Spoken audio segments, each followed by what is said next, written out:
So നമ്മൾ വർക്കിനെ പറ്റിയിട്ടുള്ള എല്ലാ കാര്യങ്ങളും ചുരുക്കത്തിൽ നമ്മൾ ഡിസ്കസ് ചെയ്ത് കഴിഞ്ഞു. വാട്ട് ഈസ് വർക്ക്, എങ്ങനെ അത് എസ്റ്റിമേറ്റ് ചെയ്യാം, ഒരു കോൺസ്റ്റൻറ്റ് ഫോഴ്സിനും വേരിയബിൾ ഫോഴ്സസിനും അതെങ്ങനെയാണ് എസ്റ്റിമേറ്റ് ചെയ്യുന്നത്, അതെപ്പോഴാണ് പോസിറ്റീവ് ആവുന്നത്, എപ്പോഴാണ് നെഗറ്റീവ് ആവുന്നത്, തുടങ്ങിയ എല്ലാ കാര്യങ്ങളും നമ്മൾ വർക്കിനെ പറ്റി ഡിസ്കസ് ചെയ്ത് കഴിഞ്ഞു. Next we move to the next concept, energy, ഊർജം എന്ന് പറയുന്ന കൺസെപ്റ്റ്. ഫിസിക്സിലെ വളരെ പവർഫുൾ ആയിട്ടുള്ളതും വളരെ ഇമ്പോർട്ടൻ്റ് ആയിട്ടുള്ളതുമായ ഒരു കോൺസെപ്റ്റാണ് എനർജി എന്നുള്ള കൺസെപ്റ്റ്. എനർജി നമുക്ക് കാണാനായിട്ട് കഴിയുമോ? ഇല്ല. ഒരു എനർജി നമുക്ക് കാണാനായിട്ട് കഴിയില്ല, നമുക്ക് ഫീൽ ചെയ്യാനായിട്ട് കഴിയില്ല. ഫോഴ്സ് നമുക്കൊരു പക്ഷേ അനുഭവപ്പെടാം, നമുക്കത് ഫീൽ ചെയ്യാനായിട്ട് സാധിക്കും. നമ്മുടെ ഒരാൾ തള്ളുകയാണെങ്കിൽ നമ്മുടെ മുകളിൽ ഒരു ബലം പ്രയോഗിക്കപ്പെടുന്നുവെങ്കിൽ നമുക്കത് ഇമ്പൾസായിട്ട് നമ്മുടെ ശരീരത്തിൽ അത് സെൻസ് ചെയ്യാനായിട്ട് സാധിക്കും. അതുപോലെ മൊമെൻറ്റം, അതുപോലെ പല ഫിസിക്കൽ ക്വാണ്ടിറ്റികളും നമുക്ക് ഫീൽ ചെയ്യാൻ പറ്റുന്ന ഒരു ഫിസിക്കൽ ക്വാണ്ടിറ്റിയാണ്, നമുക്ക് വിസിബിൾ ആയിട്ടുള്ള ഫിസിക്കൽ ക്വാണ്ടിറ്റിയാണ്. പക്ഷേ എനർജി എന്ന് പറയുന്നത് നമുക്കതുപോലെ കാണാനായി സ്പർശിക്കാനായിട്ടൊന്നും സാധ്യമല്ല. But it is there. Energy എന്ന് പറയുന്ന ഒരു ഫിസിക്കൽ ക്വാണ്ടിറ്റി ഉണ്ട്, നമുക്ക് മെഷർ ചെയ്യാനായിട്ട് സാധിക്കും പല മെത്തേഡുകൾ ഉപയോഗിച്ച്. സോ എന്താണ് എനർജി എന്ന് ഉദ്ദേശിക്കുന്നത്? നോക്കൂ, എനർജി എന്നുള്ളത് നിങ്ങൾ ചെറിയ ക്ലാസ് മുതലേ പഠിക്കുന്നതാണ്. ഇറ്റ് ഈസ് പ്രവൃത്തി ചെയ്യാനുള്ള കഴിവാണ്, അല്ലേ? കപ്പാസിറ്റി ഫോർ ഡൂയിങ് വർക്ക്, പ്രവൃത്തി ചെയ്യാനുള്ള കഴിവ്, അതിനെയാണ് നമ്മൾ എനർജി എന്ന് പറയുന്നത്. അപ്പം നമുക്ക് ഒരു പ്രവൃത്തി ചെയ്യണമെന്നുണ്ടെങ്കിൽ ഒരു ഫോഴ്സ് ഒരു ബോഡിയുടെ മുകളിൽ അപ്ലൈ ചെയ്ത് ആ ബോഡിക്ക് ഡിസ്പ്ലേസ്മെൻ്റ് ഉണ്ടാകണം. നോട്ട് 90 ഡിഗ്രി, 90 ഡിഗ്രിയിലല്ലാതെ മറ്റേത് ഡിഗ്രിയിൽ ഡിസ്പ്ലേസ്മെൻ്റ് ഉണ്ടായാലും വർക്ക് ഡൺ ചെയ്തതായിട്ട് നമുക്ക് പരിഗണിക്കാം. ഓക്കെ, അപ്പോൾ നമ്മളൊരു വസ്തുവിൻ്റെ മുകളിൽ ബലം പ്രയോഗിക്കുന്നു, ആ ബലം പ്രയോഗിക്കുമ്പോൾ ആ വസ്തുവിന് ഡിസ്പ്ലേസ്മെൻ്റ് ഉണ്ടാകുന്നു, നോട്ട് 90 ഡിഗ്രി, പെർപെൻഡിക്കുലറായിട്ടല്ലാതെ ഡിസ്പ്ലേസ്മെൻ്റ് ഉണ്ടാകുന്നു എങ്കിൽ ആ ഫോഴ്സ് ഒരു വർക്ക് ചെയ്തതായിട്ട് നമുക്ക് കണക്കാക്കാം. അങ്ങനെ ഒരു ഫോഴ്സ് ഒരു വസ്തുവിൻ്റെ മുകളിൽ പ്രയോഗിക്കാനും ഒരു പ്രവൃത്തി ചെയ്യാനുമായി എനർജി സ്പെൻഡ് ചെയ്യേണ്ടതായിട്ടുണ്ട്. ലോജിക് കേസാണ്. എനർജി സ്പെൻഡ് ചെയ്തെങ്കിൽ മാത്രമേ വർക്ക് നടക്കുകയുള്ളൂ. ഊർജം ചിലവഴിക്കപ്പെടണം, അതാണ് വർക്കായിട്ട് മാറുന്നത്. ആ അർത്ഥത്തിലാണ് it is the capacity four doing work എന്ന് പറയുന്നത്. എനർജി എന്നുള്ളത് പ്രവൃത്തി ചെയ്യാനായി നിങ്ങൾ ചിലവിടേണ്ട, സ്പെൻഡ് ചെയ്യേണ്ട ഒരു ഫിസിക്കൽ ക്വാണ്ടിറ്റിയാണ്. എനർജിയാണ് അവിടെ സ്പെൻഡ് ചെയ്യപ്പെടുന്നത്. നിങ്ങൾ സ്പെൻഡ് ചെയ്യുന്ന എനർജിയാണ് അവിടെ വർക്കായിട്ട് മാറുന്നത്. ഇതാണ് നമ്മുടെ ബേസിക് അസംഷൻ എന്ന് പറയുന്നത്.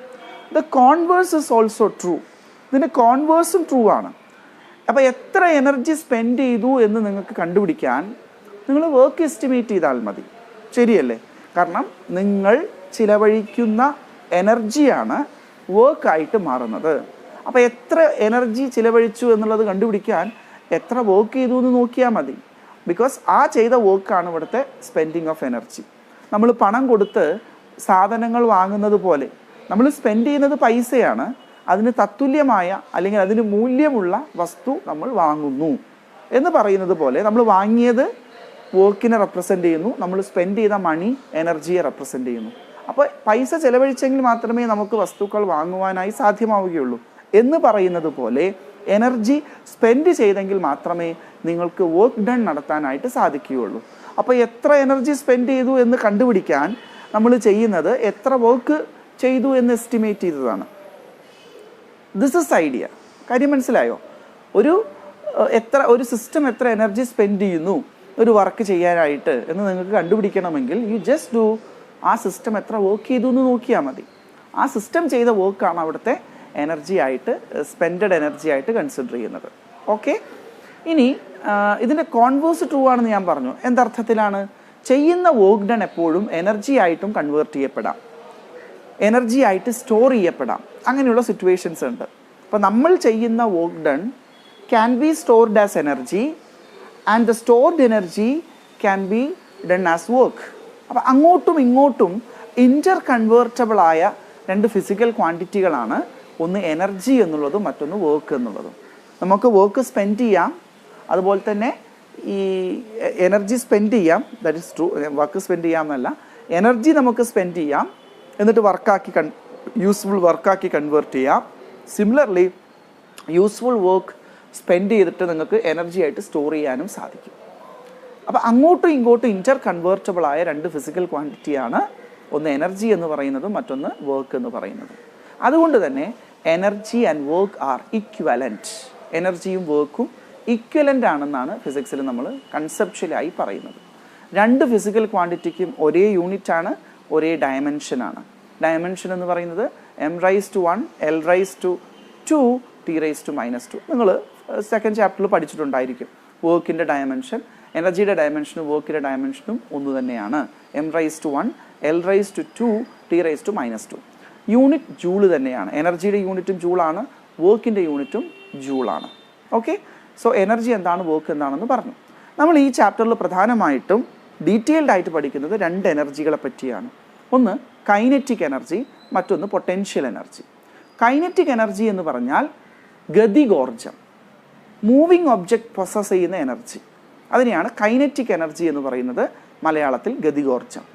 പൊട്ടൻഷ്യൽ എനർജി എന്ന് പറഞ്ഞാൽ നിങ്ങളൊരു പക്ഷേ പഠിച്ചിട്ടുണ്ടായിരിക്കും, ഒരു വസ്തുവിൻ്റെ അവസ്ഥ കൊണ്ട്, പൊസിഷൻ കൊണ്ട്, അല്ലെങ്കിൽ സ്റ്റേറ്റ് ഓഫ് സ്ട്രെയിൻ കൊണ്ട് ഡെവലപ്പ് ചെയ്യുന്ന എനർജിയാണ് പൊട്ടൻഷ്യൽ എനർജി. സ്ഥിതികോർജം, സ്ഥാനികോർജം എന്നൊക്കെ പറഞ്ഞ് ചെറിയ ക്ലാസ്സുകളിൽ നിങ്ങൾ മലയാളത്തിൽ പഠിച്ചിട്ടുണ്ടായിരിക്കും. അപ്പോൾ ഇതേ രണ്ട് ഫിസിക്കൽ ക്വാണ്ടിറ്റി, ഒന്ന് കൈനറ്റിക് ആൻഡ് പൊട്ടൻഷ്യൽ, ഈ രണ്ട് എനർജികളെ പറ്റിയിട്ടാണ് നമ്മൾ ഡീറ്റെയിൽഡ് ആയിട്ട് ഇവിടെ +1 ഈ ചാപ്റ്ററിൽ നമ്മൾ ഡിസ്കസ് ചെയ്യുന്നത്. അതിലാദ്യം നമ്മൾ ഡിസ്കസ് ചെയ്യുന്നത് kinetic energy. So let's discuss kinetic energy. Kinetic energy, ഗതികോർജം. എന്താണ് kinetic energy? It is the energy possessed by a body by virtue of its motion. അപ്പോൾ ആ ഒരു വാക്ക് ശ്രദ്ധിക്കുക, it is energy possessed by a body. ഒരു body possess ചെയ്യുന്ന എനർജിയാണ്, ഒരു ബോഡി കാണിക്കുന്ന, ഒരു ബോഡി പൊസസ് ചെയ്യുന്ന എനർജിയാണ്. എന്ത് കാരണം കൊണ്ട്? By virtue of its motion, അങ്ങനെ പറയാം. വിർച്യൂ, VIRTUE, വിർച്യൂ എന്നത് വായിക്കുക. വിർച്യൂ ഓഫ് ഇറ്റ്സ് മോഷൻ എന്ന് പറഞ്ഞാൽ ഡ്യൂ ടു ഇറ്റ്സ് മോഷൻ എന്നാണ്. അതിൻ്റെ ചലനാവസ്ഥ കൊണ്ട്, അതിൻ്റെ മോഷൻ എന്ന് പറയുന്ന അവസ്ഥ കൊണ്ട് ഒരു ബോഡി അക്വയർ ചെയ്യുന്ന, പൊസസ് ചെയ്യുന്ന എനർജിയെ വിളിക്കുന്ന പേരാണ് kinetic energy. So important to note that kinetic energy is possessed by moving bodies only.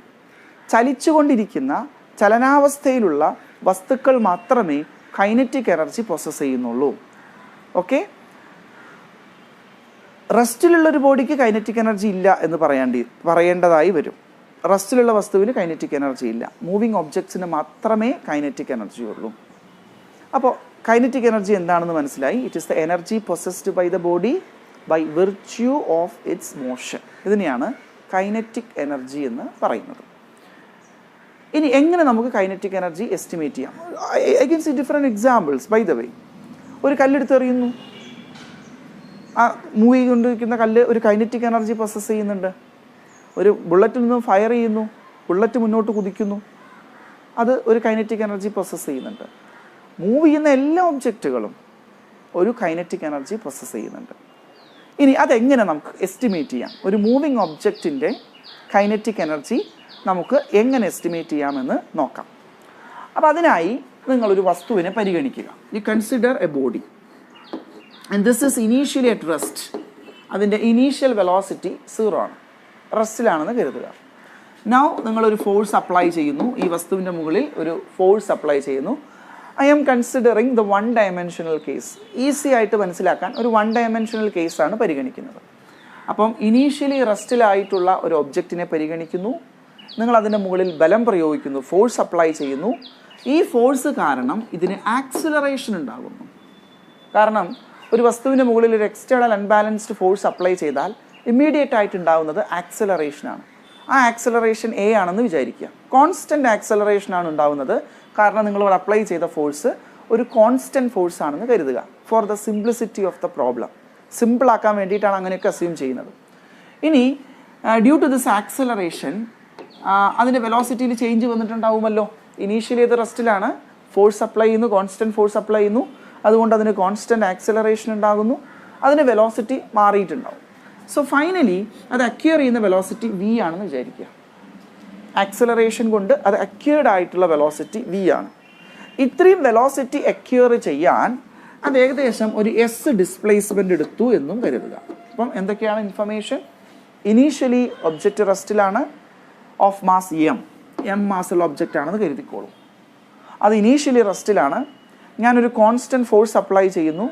Due to the application of the force the body gets accelerated, constant acceleration ഉണ്ടാകുന്നു. അതൊരു V velocity acquire ചെയ്യുന്നു.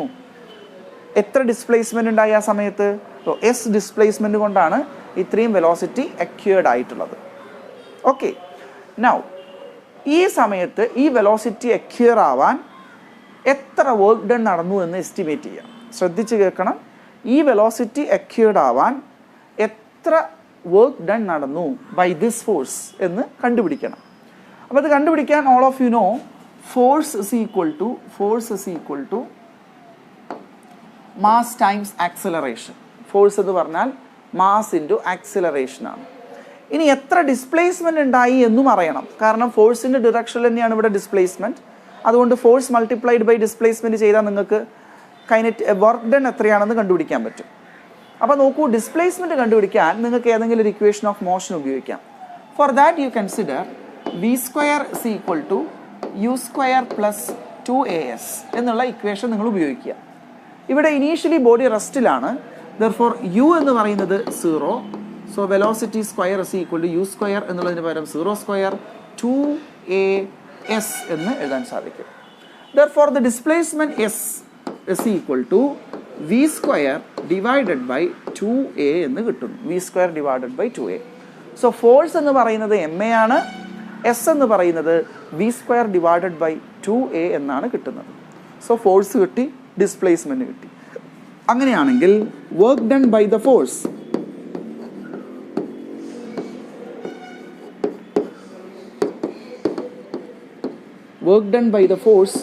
W is equal to F into S, right? കാരണം ഇവിടെ dot product ഒന്നും എടുക്കേണ്ട കാര്യമില്ല. Force and displacement are in the same direction. അതുകൊണ്ട് അറിയാമല്ലോ, കോസ് തീറ്റ എന്ന് പറയുന്നത് കോസ് 0 1 ആയി പോകുന്നു. F into S എന്ന് മാത്രം എടുത്താൽ മതി. So work done by the force is F into S. Okay, substitute F and S.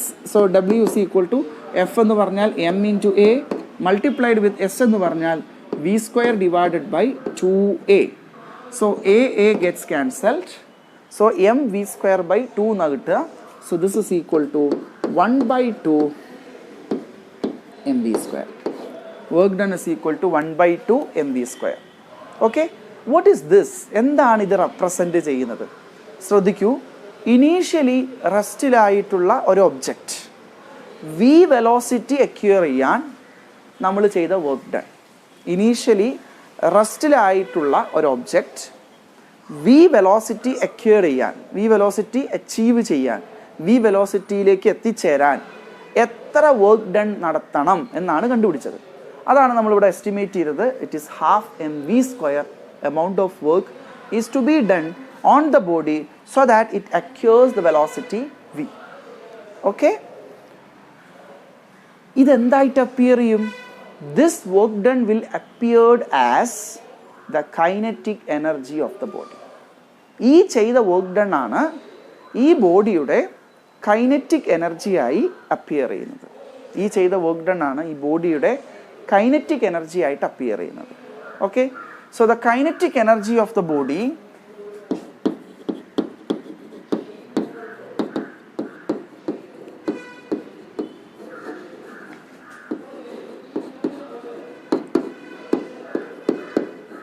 moving with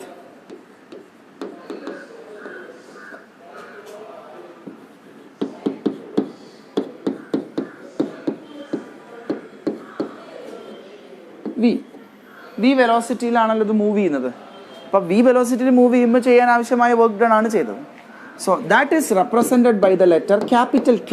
NCERT text ബുക്കിൽ ക്യാപിറ്റൽ K എന്നുള്ള ലെറ്റർ കൊണ്ടാണ് അത് റെപ്രസെൻറ്റ് ചെയ്യുന്നത്. That is equal to the work done. അതെന്തിന് ഈക്വൽ ആയിരിക്കണം? ഈ ചെയ്ത work ഡണ്ണിന് ഈക്വൽ ആയിരിക്കണം. And that is equal to 1 by 2 mv square. So the kinetic energy of the body is equal to half mv square. This is the equation. Okay. Initially റെസ്റ്റിലുള്ള body V velocity achieve ചെയ്യാൻ ആവശ്യമായ work done കണ്ടുപിടിച്ചു. And this work done will appeared as the kinetic energy of the body. ഇതാണ് ഒരു വസ്തുവിൻ്റെ kinetic energy ആയിട്ട് appear ചെയ്യുന്നത്. അപ്പോൾ നിങ്ങളൊരു ഒബ്ജക്റ്റ് ഇങ്ങനെ മൂവ് ചെയ്യുക വിചാരിച്ചോളൂ. ആ മൂവിങ് ഒബ്ജക്റ്റിൻ്റെ കൈനറ്റിക് എനർജി കണ്ടുപിടിക്കാനുള്ള ഇക്വേഷനാണ് half M V square. Half is of all constant, V എന്ന് പറയുന്നത് mass of the body, V is velocity of the body, അതിനെ സ്ക്വയർ ചെയ്യണം. നിങ്ങൾ ഇമ്പോർട്ടൻ്റ് ആയിട്ട് ശ്രദ്ധിക്കേണ്ട 2-3 പാരാമീറ്റേഴ്സ് ശ്രദ്ധിക്കുക. ഒന്ന്, kinetic energy is proportional to the mass of the body. Kinetic energy എന്തിന് പ്രപ്പോർഷണലാണ്? മാസിന് പ്രപ്പോർഷണലാണ്. ശരിയാണല്ലോ. മാസ് കൂടിക്കഴിഞ്ഞാൽ ആ ബോഡി പ്രൊസസ്സ് ചെയ്യുന്ന കൈനറ്റിക് എനർജിയും കൂടും. ഓക്കെ, ഇപ്പോൾ 2 ബോഡികൾ ഒരേ സ്പീഡിൽ സഞ്ചരിക്കുന്നു, ഒരേ വെലോസിറ്റിയിൽ സഞ്ചരിക്കുന്നു. ഒരു ബോഡിക്ക് വലിയ മാസാണ്, ഒരു ബോഡിക്ക് ചെറിയ മാസാണ്. അങ്ങനെയാണെങ്കിൽ മാസ് കൂടുതലുള്ള ബോഡിക്കായിരിക്കും കൂടുതൽ കൈനറ്റിക് എനർജി ഉണ്ടാവുക. 2 പേരും ഒരേ സ്പീഡിൽ സഞ്ചരിക്കുന്നു, ഒരു കാറും ഒരു ബസ്സും ഒരേ സ്പീഡിൽ സഞ്ചരിക്കുന്നു. ആർക്കാണ് കൈനറ്റിക് എനർജി കൂടുതൽ ചോദിച്ചാൽ ബസ്സിനായിരിക്കും. കാരണം ഒരേ സ്പീഡാകുമ്പോൾ 2 പേർക്ക് ഒരേ വി ആണ്, അത് സെയിം ആയി. ഇനി കൈനറ്റിക് എനർജി എന്തിനാണ് പ്രപ്പോർഷണൽ ആയിട്ടുള്ളത്? മാസിനാണ് പ്രപ്പോർഷണൽ ആയിട്ടുള്ളത്. രണ്ടാമത്തെ പോയിന്റ്, ഒരേ മാസുള്ള 2 വസ്തുക്കളെ പരിഗണിക്കുക, പക്ഷേ ഡിഫറൻറ്റ് സ്പീഡിലാണ് പോകുന്നത്. ഒരേ മാസുള്ള 2 വസ്തുക്കളെ പരിഗണിക്കുക, ഡിഫറൻറ്റ് സ്പീഡിലാണ് പോകുന്നത്. അങ്ങനെയാണെങ്കിൽ സ്പീഡ് കൂടിയ വ്യക്തിക്കായിരിക്കും കൈനറ്റിക് എനർജി കൂടുതൽ. കാരണം സ്പീഡിൻ്റെ സ്ക്വയറിനാണ് പ്രപ്പോർഷണൽ. ഇവിടെ നോട്ട് ചെയ്യേണ്ട point, kinetic energy is proportional to the mass of the body if velocity is constant. Kinetic energy is proportional to the square of the velocity if mass is constant. അത് പ്രത്യേകം ശ്രദ്ധിക്കണേ. മാസിന് proportional ആവുന്നത് velocity constant ആയിരിക്കുമ്പോഴാണ്. പിന്നെ വെലോസിറ്റിയുടെ സ്ക്വയറിന് proportional ആവുന്നത് മാസ് കോൺസ്റ്റൻ്റ് ആയി ഇരിക്കുമ്പോഴാണ് എന്നും ശ്രദ്ധിക്കുക. ഇപ്പോൾ നിങ്ങൾ സ്ക്വയറിന് പ്രപ്പോർഷണൽ ആയതുകൊണ്ട് ഒരു കാര്യം പ്രത്യേകം ശ്രദ്ധിക്കണം.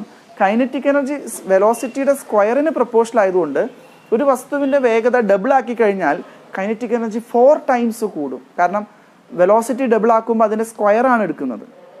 അപ്പം 2ൻ്റെ സ്ക്വയറും വിയുടെ സ്ക്വയറും എടുക്കണം. So it will be 4 times. Okay, velocity double ചെയ്യുമ്പോൾ കൈനറ്റിക് എനർജി 4 ടൈംസ് ആയിട്ടാണ് കൂടുന്നത് എന്ന് പ്രത്യേകം ശ്രദ്ധിക്കുക. അതാണ് ഒരു പോയിന്റ്. രണ്ടാമത്തെ point, kinetic energy is always greater than or equal to 0. ഒരിക്കലും നെഗറ്റീവ് ആവില്ല. നോക്കൂ, കൈനറ്റിക് എനർജിയുടെ എക്സ്പ്രഷൻ K = 1/2 mv² എന്നാണല്ലോ. ഇത് എപ്പോഴും ഇങ്ങനെയായിരിക്കും. Always greater than or equal to 0.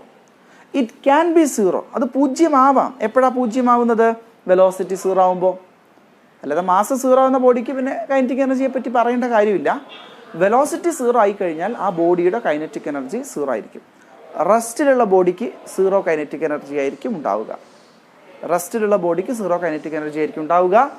അതാണ് ഈക്വൽ ടു 0 എന്ന് പറയുന്ന സിറ്റുവേഷൻ, റെസ്റ്റിലുള്ള body. And it is greater than 0. 0-ത്തേക്കാളും വലുത് എന്ന് വെച്ചാൽ പോസിറ്റീവ്. കൈനറ്റിക് എനർജി എപ്പോഴും പോസിറ്റീവ് ആയിരിക്കും. കാരണം 1/2 is a positive number. Mass is always positive. Mass ഒരിക്കലും നമ്മൾ നെഗറ്റീവിൽ പറയാറില്ല.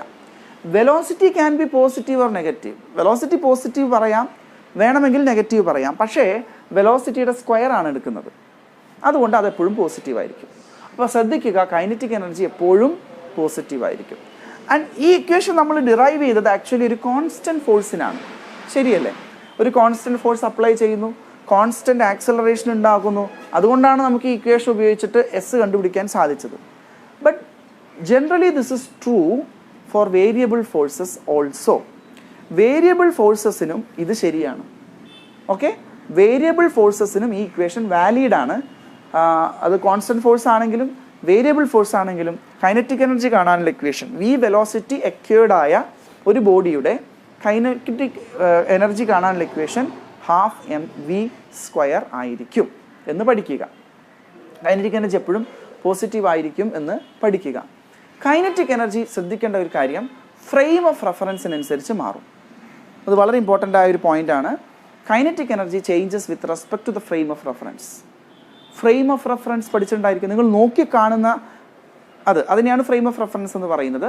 നിങ്ങൾ നോക്കിക്കാണുന്നതിനനുസരിച്ച് കൈനറ്റിക് എനർജിയിൽ വ്യത്യാസം വരാം. ഫോർ എക്സാമ്പിൾ, റിലേറ്റീവ് ആയിട്ടാണല്ലോ മോഷനും റെസ്റ്റും പറയാറുള്ളത്.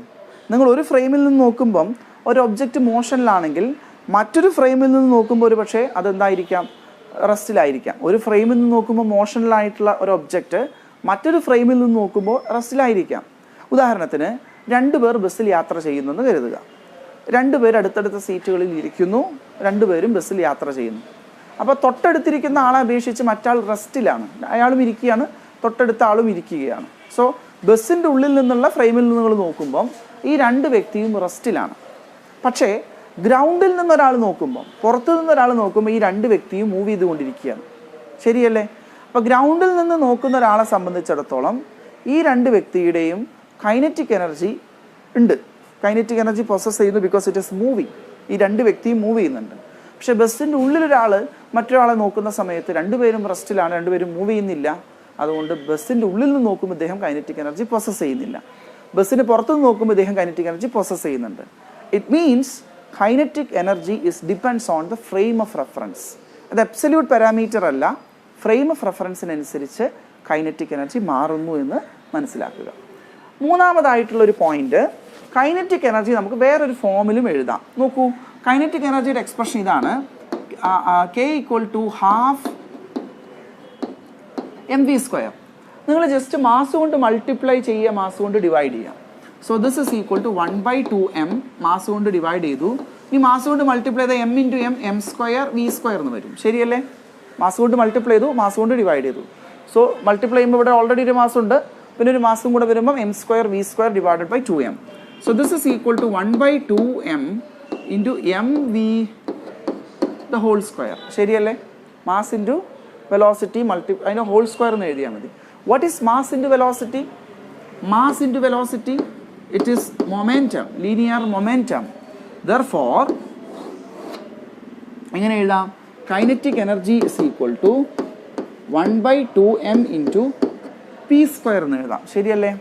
മാസ് ഇൻറ്റു വെലോസിറ്റീനെ p എന്ന് സബ്സ്റ്റിറ്റ്യൂട്ട് ചെയ്താൽ 1/2m × p² എന്ന് എഴുതാം. So k = p² divided by 2m. Kinetic energy is equal to p² by 2m. അപ്പോൾ കൈനറ്റിക് എനർജിക്ക് രണ്ട് എക്സ്പ്രഷനുണ്ട്. ഒന്ന് ½ mv² in terms of mass and velocity. മാസിൻ്റെയും വെലോസിറ്റിയുടെയും ടേംസിൽ ½ mv² എന്ന് പറയുന്ന ഒരു equation. In terms of momentum, linear മൊമെൻറ്റത്തിൻ്റെ ടേംസിൽ p² ബൈ 2m എന്ന് പറയുന്ന മറ്റൊരു ഇക്വേഷൻ. അപ്പോൾ രണ്ട് ഇക്വേഷൻ കൈനറ്റിക് എനർജിക്ക് നമുക്ക് പറയാം. ഒന്ന് ½ mv², മറ്റൊന്ന് p² ബൈ 2m. ഇനി നിങ്ങൾ ഇവരുടെ ഗ്രാഫ് വരച്ചാൽ എങ്ങനെ ഇരിക്കും എന്നുള്ളതൊരു ചോദ്യമാണ്. വേണമെങ്കിൽ അതും ഞാനൊന്ന് ജസ്റ്റ് മാർക്ക് ചെയ്ത് കാണിച്ചു തരാം. വെലോസിറ്റിയും കൈനറ്റിക് എനർജിയൊക്കെ തമ്മിൽ ഗ്രാഫ് വരച്ചാൽ ഇവിടെ നോക്കൂ, ഇവിടെ മാസ്, ഇവിടെ കൈനറ്റിക് എനർജി. നമ്മൾ പറഞ്ഞു kinetic energy is directly proportional to mass. ഇതെപ്പോഴാണ് സംഭവിക്കുന്നത്? Velocity is constant. Velocity constant ആയിരിക്കുമ്പോഴാണ് ഇങ്ങനെ പറയേണ്ടത്. So it is directly proportional എന്ന് പറഞ്ഞാൽ സ്ട്രെയിറ്റ് ലൈൻ ആണ്. മാസും വെലോസിറ്റി കൈനറ്റിക് കോൺസ്റ്റന്റ് ആകുമ്പോൾ. ഇനി നോക്കൂ, mass and velocity, kinetic energy and velocity. So kinetic energy k, ഇവിടെ velocity, kinetic energy k and velocity. All of you know kinetic energy is proportional to square of the velocity. Kinetic energy is proportional to square of the velocity. ഇത് എപ്പോഴാണ് സംഭവിക്കുന്നത്?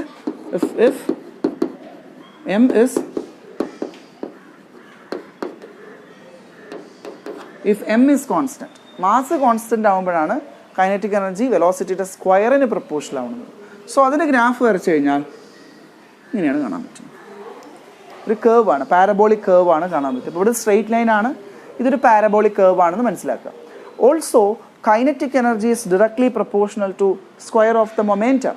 Linear മൊമെൻറ്റത്തിൻ്റെ സ്ക്വയറിന് പ്രൊപ്പോർഷനാണ്, provided mass is constant. നോക്കൂ, mass constant ആണെങ്കിൽ denominator 2m constant ആണ്. So kinetic energy is proportional to p². മൊമെൻറ്റത്തിൻ്റെ സ്ക്വയറിന് പ്രൊപ്പോർഷനാണ്.